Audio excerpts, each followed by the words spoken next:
the Nigerian government, looking at aviation now, has given the go-ahead to Lufthansa, Air France, KLM, and Qatar Airways to resume their flight operations in the country.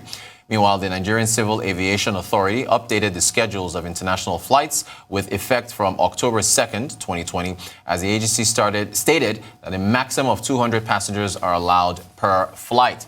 What are the implications? An analyst from Financial Derivatives Company Limited, TOLU OGUNPOLU, joins me live to discuss this development and other economic issues. You're very welcome, TOLU. So what do we make of this move from the aviation authorities, and what's the impact?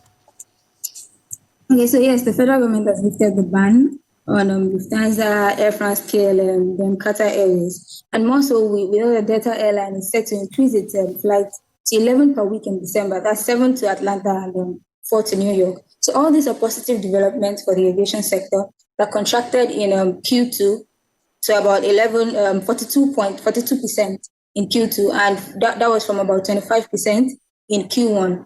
That was due to the pandemic. So, however, we do not expect a sharp improvement because people are still skeptical when it comes to traveling. And the fact that the traffic is not that much, a lot of these airlines, they pass the cost to consumers. Like you said earlier, they have about just 200 passengers per flight. So they pass all these costs in terms of increase in flight tickets. So all this is not positive for consumers because they're skeptical about traveling. And also the increase in cases in Europe and all that, we see a lot of people are still skeptical, but all in all, it's a positive development.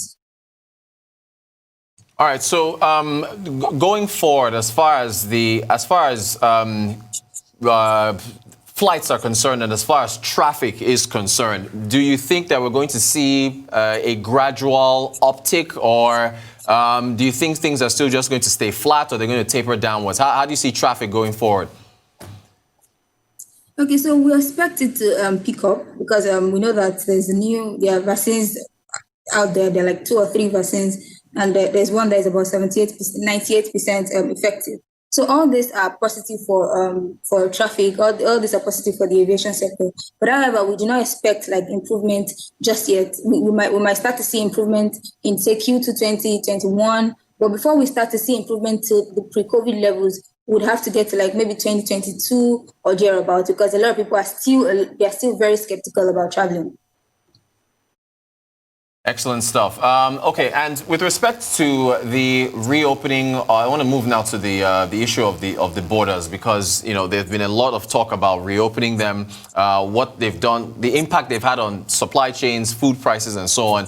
How do you see that playing out with respect to the cost to commodity prices? How do you see that playing out?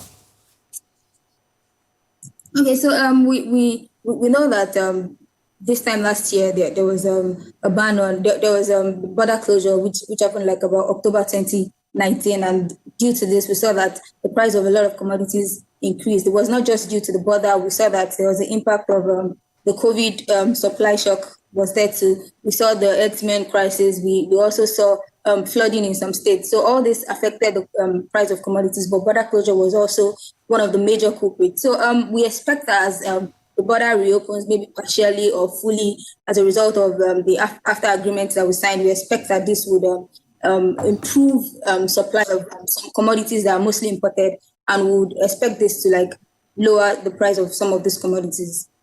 Well, we certainly hope so, because inflation, food inflation, is 17%, and it keeps climbing. TOLU OGUNPOLU with Financial Derivatives Company Limited, thank you so much for taking us through aviation sector and then what to expect if and when the borders are open.